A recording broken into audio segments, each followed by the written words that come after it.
Salut les copains! Bon, je suis en train de faire la balade de Toto et ça me fait penser à pas mal de choses concernant les dog mom and dog dad de ce monde et particulièrement ici au Canada et au Québec spécifiquement.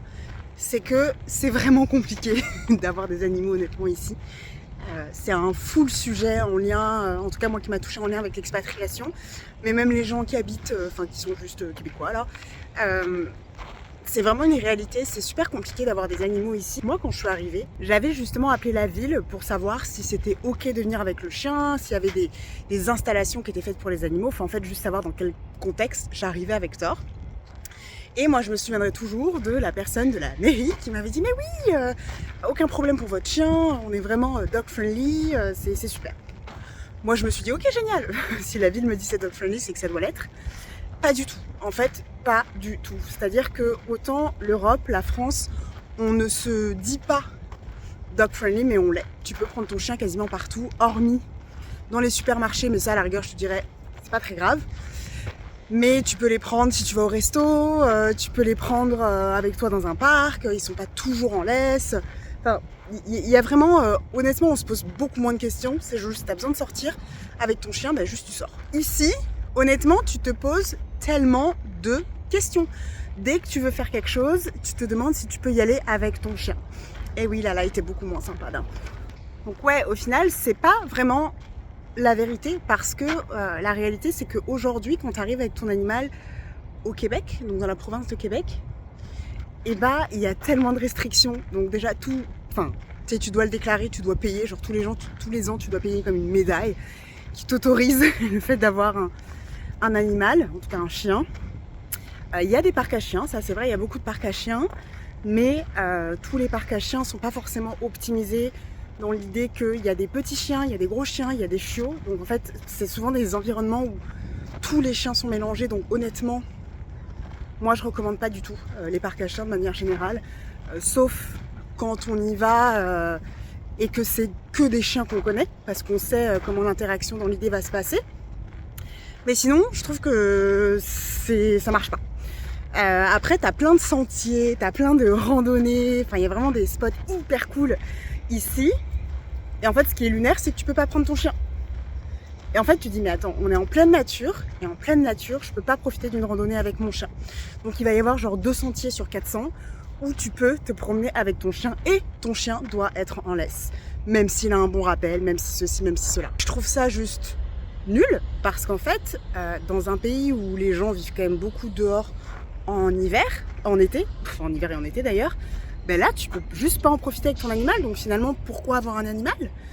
Pareil, les logements c'est une galère. Pour trouver un logement qui accepte les animaux, c'est une galère.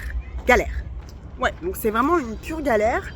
Je voulais mentionner, je pense en intro, moi j'ai déménagé 3 fois, j'ai eu beaucoup de chance les 3 fois, parce qu'évidemment pour les 3 fois, Thor était avec moi.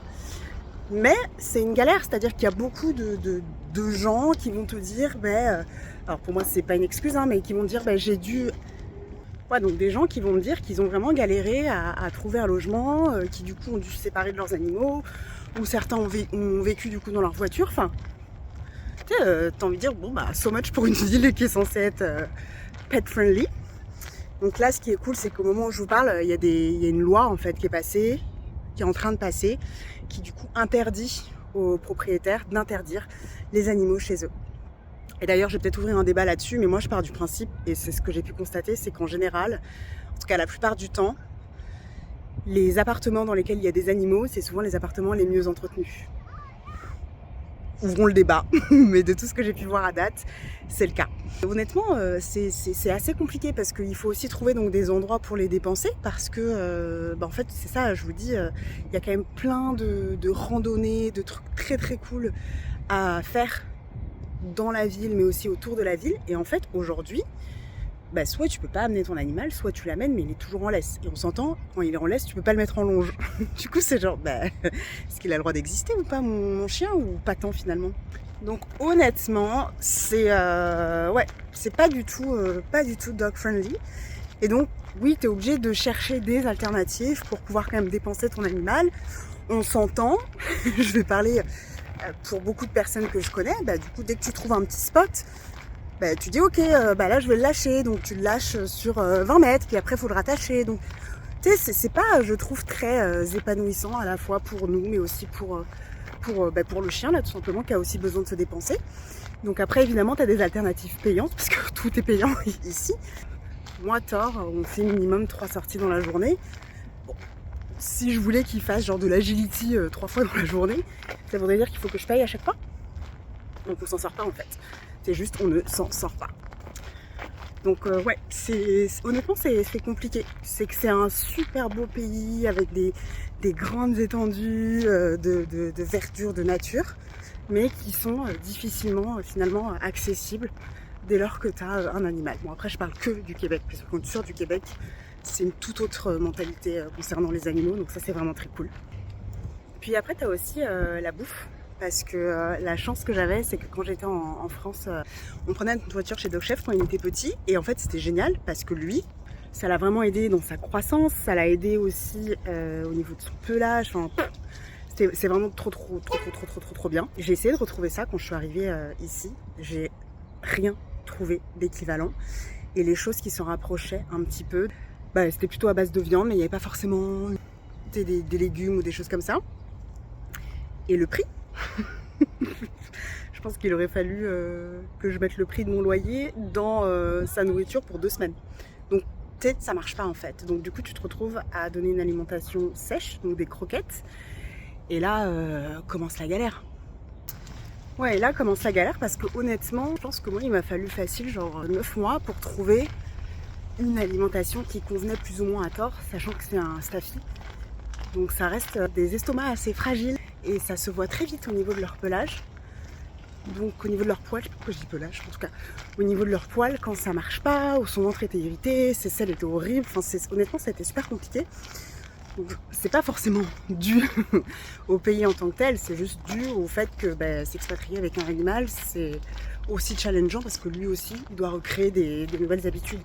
Et que les marques qu'on va avoir dans un pays, on les retrouve pas forcément dans le pays dans lequel on va s'installer. Donc ça a été super challengeant. C'est bien qu'à un moment donné, on a fini par prendre de la nourriture du vétérinaire, mais qui coûte une blinde. Ça coûte une blinde.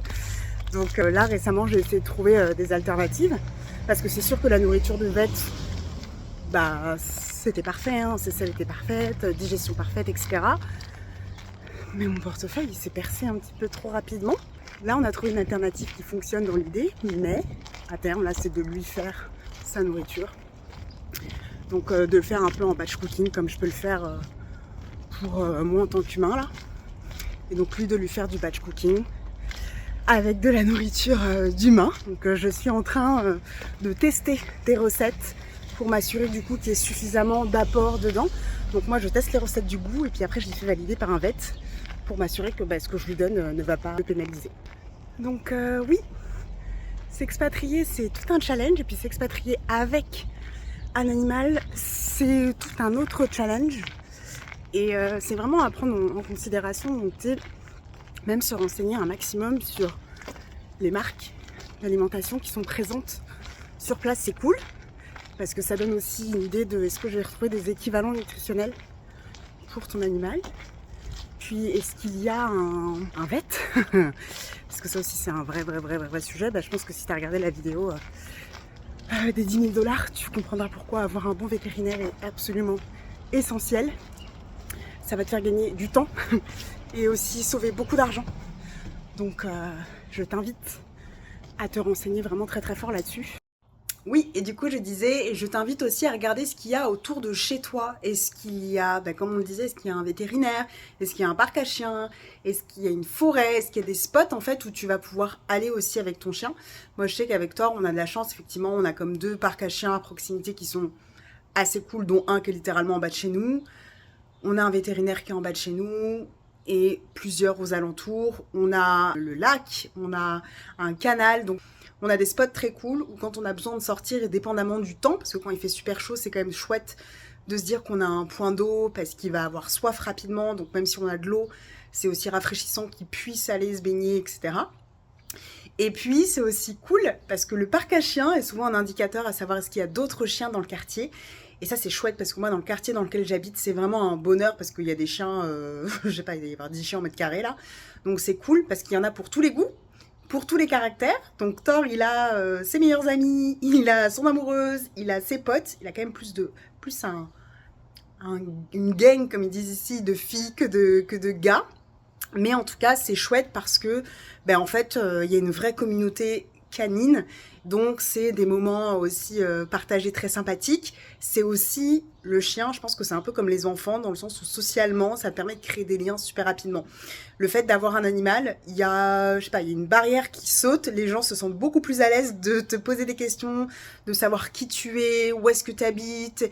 Et dans le cas où les deux chiens s'entendent bien, ben alors là, c'est jackpot. Honnêtement, je pense qu'il y a peut-être 70% de mes relations ici qui se sont faites grâce à Toto. C'est beaucoup de contraintes administratives, je dirais, mais ça reste évidemment un bonheur hein, d'avoir un animal au quotidien, très sincèrement, et je le recommande si vous en avez la capacité en termes de temps, en termes de finances, en termes d'organisation, parce que avoir un animal, c'est pas juste avoir un animal, c'est un investissement, une fois de plus, en temps, en argent, en émotion quand il y a des problèmes.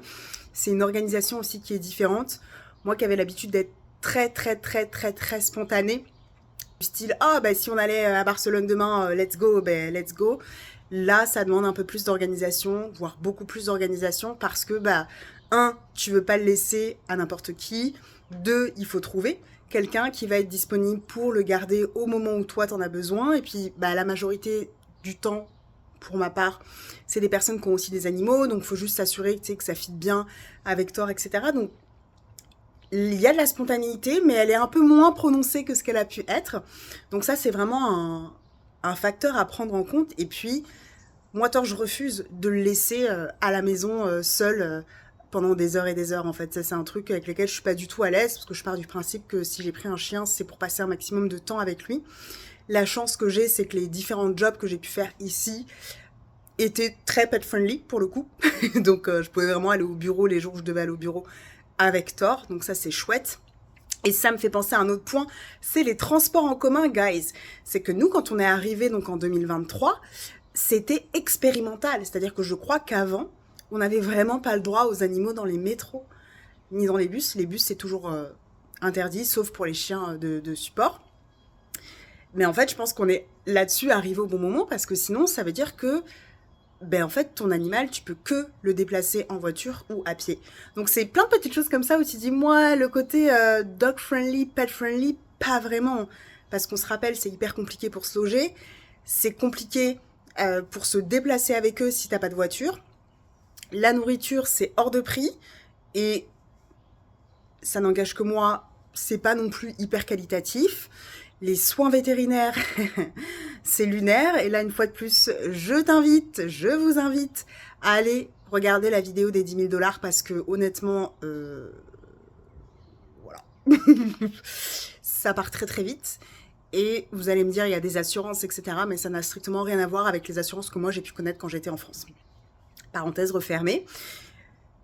Tout ça pour dire que c'est vraiment génial d'avoir un animal de manière générale, mais à partir du moment où tu t'expatries avec, c'est hyper important de te renseigner sur la ville dans laquelle tu vas, dans le pays dans lequel tu vas, à quel point est-ce que c'est dog friendly, te renseigner par rapport aussi à la race de ton chien, parce que moi, on se rappelle, Thor, c'est un Staffy, et au Québec, il y a un gros historique avec les pitbulls, donc le Staffy, ça reste un chien, je vais pas dire de bêtises, mais qui est descendant comme du pitbull, donc ça se ressemble. Donc, il y avait quand même un historique. Quand j'ai appelé, il n'y avait pas de problème. Mais au tout début, j'en croisais quasiment aucun des Staffy. Là, j'en croise, mais c'est des Staffy. Ils disent que c'est des Staffy, mais c'est pas les mêmes. Mais en tout cas, je pense que là, les gens deviennent de plus en plus à l'aise. Il y a des pitbulls aussi, mais il y a eu un gros historique. Voilà. Donc, renseignez-vous, c'est vraiment super important. Renseignez-vous aussi au niveau de, une fois de plus, je l'ai déjà dit, mais des marques de nourriture qui sont disponibles dans le pays et dans la ville dans laquelle vous allez. Parce que peut-être que vous pouvez retrouver la nourriture que vous avez l'habitude de donner à votre chien, mais si vous aviez l'habitude, comme moi, de prendre des dog chefs, donc des boudins vraiment de nourriture fraîche, en tout cas au Canada, j'ai à date pas trouvé d'équivalent. Et puis, renseignez-vous aussi concernant les frais vétérinaires, parce que ça fait partie aussi du clin d'œil à la vidéo des 10 000 $, mais d'une enveloppe à prévoir pour ça, parce que vous avez des assurances, mais honnêtement, il y a énormément d'astérix sur ces assurances-là. Moi, personnellement, j'ai pas pris d'assurance parce que je veux pas payer plus de 100 $ par mois pour me dire que le jour où j'ai un vrai problème comme j'ai pu l'avoir, c'est pas pris en charge. Je pense que ça me ferait vraiment péter les plombs. Puis renseignez-vous un petit peu sur votre quartier. Est-ce qu'il y a des parcs à chiens à proximité? Parce que je le rappelle, en tout cas au Québec exclusivement, parce que en dehors du Québec c'est vraiment différent. Les animaux sont beaucoup mieux acceptés et puis ils ont le droit d'exister. Mais ici c'est un peu plus compliqué. Donc essayez d'avoir un parc à chiens à proximité parce que sinon votre chien il va avoir du mal à trouver un spot dans lequel il va pouvoir courir pleinement. Donc c'est ça. Et parce qu'on émet des problématiques, mais on pense aussi à des solutions, je suis en train d'essayer de cuisiner des recettes maison qui vont être, le bordel, adaptées à toute la famille, et donc, et pas aussi pour le chien. Donc là, j'ai fait une première ébauche de recettes, très basic, mais je ferai un update de ça, parce que mon objectif, ça serait de pouvoir faire un livre de recettes, justement de recettes pour toute la famille, et toute la famille incluant, du coup, les animaux. Donc j'espère que cette vidéo vous a plu. Si vous avez des questions, n'hésitez pas. Je pense que je referai d'autres vidéos sur ce sujet-là parce que j'ai déjà eu beaucoup de questions et honnêtement, il y a quand même beaucoup de choses à dire sur cette partie s'expatrier avec un animal parce qu'on n'a pas encore parlé du voyage aussi, parce que nous on est venu en avion. On n'a pas parlé aussi de l'arrivée parce que prendre l'avion, ça reste un beau traumatisme pour les animaux. Toute la partie vaccination aussi. Donc je ferai d'autres vidéos là-dessus. Mais en tout cas, à très vite!